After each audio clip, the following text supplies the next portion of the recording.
Hey, this is Brandon. Welcome back to the Bitcoin Investors Club. We're coming to you from beautiful South Lake Tahoe. I'm here with my fiance Brenda. Hi. Hi. We are doing some wedding planning stuff here. We're checking out some venues and meeting with a photographer and stuff like that. So getting ready for the wedding. But I wanted to. It's been a long time. My last video I posted was on Christmas Day, and the hash graph video was even before that. So it's been a long time. It's been busy with the holidays and everything like that. So I'm sorry it's been such a long time since I put any new content on the channel. But the hash graph video has been incredible. The response has been, I've just been absolutely amazed by the response. My normal videos, or my average video, gets maybe 100 views on average, and the hash graph video is more than 4,000. So that's just been amazing to me and really exciting. It's also generated a whole bunch of interesting conversations happening on the in the comments section, and so that's been a complete blast for me to interact with you and discuss all of this. It's been really interesting to me. I can't think of the word right now, but so I wanted to thank you. Thank you so much for watching that video. I know there's so many opportunities for you to spend some time here on YouTube, and so I really appreciate each and every one of you that took the time to watch my video. It's been great. So thank you very much. Looking at my notes here. Some of the commenters on that video were, I think, a little bit upset with me.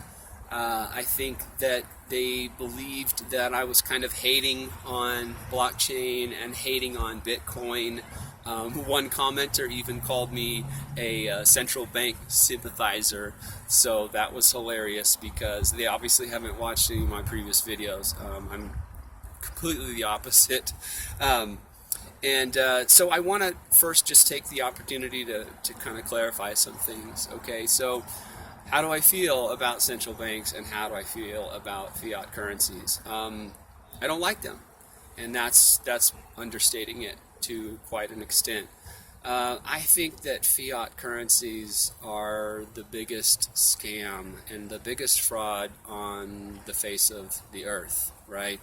I think it's just a completely fraudulent scam that you and we go out and we work for currency. At the same time, the government and the central banks, they just create the currency out of thin air. So we work, they type, right? So people say that fiat currencies are printed into existence. And that's true to an extent, but the vast majority of fiat currencies are created digitally, right? So they're literally typed into existence. Those numbers are typed into a computer somewhere, and currency magically springs forth. So that's incredibly unfair to 99.99 whatever % of us. We go out and bust our butts for the currency. In the meantime, the governments and the central banks just type it into existence. So one of the things that happens with governments is this whole thing of deficit spending. And that's another fraud, right? Because if you and we have to keep a budget, right? We have to hopefully earn more currency than we spend. With governments, it's totally the opposite. Governments routinely spend far more currency than they actually bring in tax revenues. So you go, like, how's that even possible? Well, they have this magic little printing press where they can print up, they can do some typing, and they can print some government bonds into existence, and and then they sell those to the banks, and the banks give them currency. The banks print up currency or type up some currency, and buy the IOUs from the government, and voila, you have a whole ton of currency that just springs into existence without any work or time spent really whatsoever. So that's really sucky. That's really unfair to the rest of us, to the majority of us. And that's not even the half of it, because the way that more than 90% of currency comes into existence is with something called fractional reserve lending. If you have watched Mike Maloney's video, specifically Hidden Secrets of Money episode 4, he has a really good explanation, and I had to watch it a couple of times before I really understood it. It's one of those things that once you learn it, you can't unlearn it, and you can't I can't stop thinking about it in terms of, man, this is BS.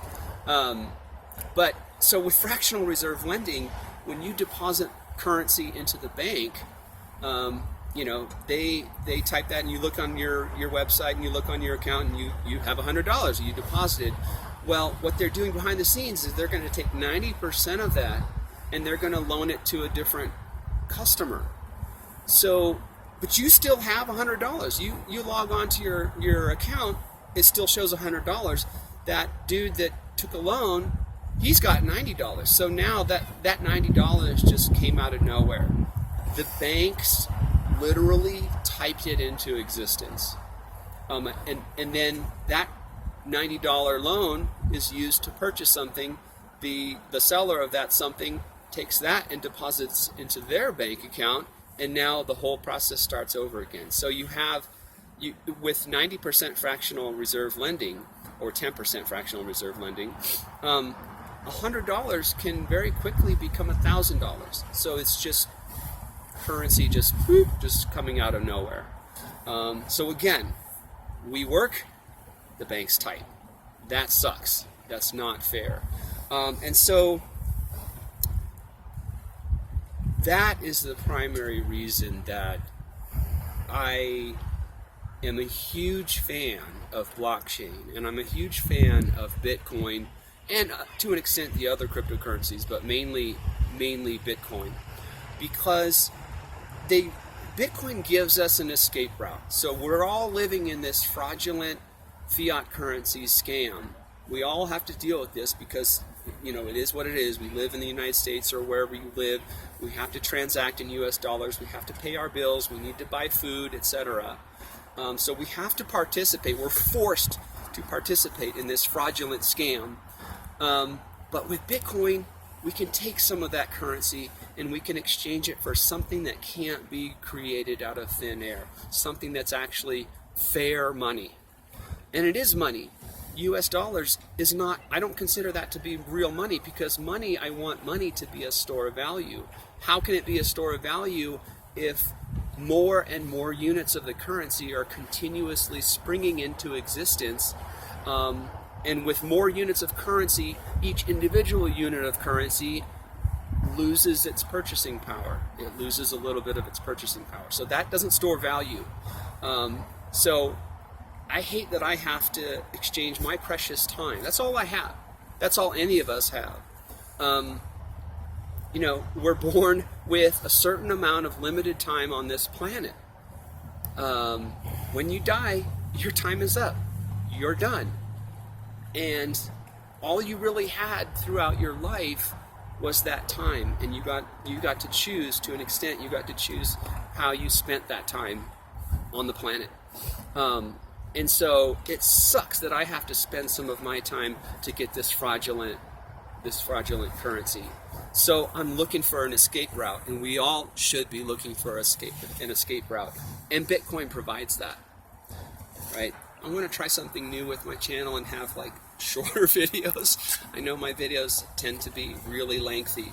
So I'm going to end it there, and I'm just going to end it on a note of what blockchain is. So the magic, the innovative and special thing about blockchain is this whole idea of distributed consensus. So distributed consensus is the key. Blockchain is just an algorithm for achieving distributed consensus. Distributed consensus is just a way for many computers to interact with each other and come to consensus. In other words, they come to an agreement on something. In the case of blockchain, it's a distributed consensus algorithm, which is like a foundation. Bitcoin is actually a software application built on blockchain. And with Bitcoin, what you have is just a bunch of wallets. Everybody has a Bitcoin wallet, or not everybody, but there are millions, maybe billions of Bitcoin wallets. And what the distributed consensus is doing for that Bitcoin software is it's allowing all these nodes to, everybody agrees on the current Bitcoin ledger. And the ledger is just an accounting system. It's just a way so that everybody agrees with everyone else on how much Bitcoin is in everybody's wallets, right? So if everyone agrees that everybody has these certain balances in their wallets, that means no one can cheat. No one can say, oh, I've got these Bitcoins, I'm just going to spend it over here. And the whole network then goes, no, that's not right. We all agreed that you only have, 0.1 Bitcoin, so you can't spend 1 Bitcoin on this Lamborghini or whatever it is. So that's the special thing. It's not Bitcoin itself, it's not blockchain, it's blockchain, it's the distributed consensus. And blockchain is just one way to get distributed consensus. It's just one algorithm for distributed consensus. And there are other algorithms for achieving distributed consensus. And that's where Hashgraph comes into play. So on my next video, I'll put a link right up here, and I'm going to dive into the whole distributed consensus idea and the algorithms that we have, and kind of the future of what might play out. So thanks for watching. Be sure to click on the links to watch my next video. Thank you.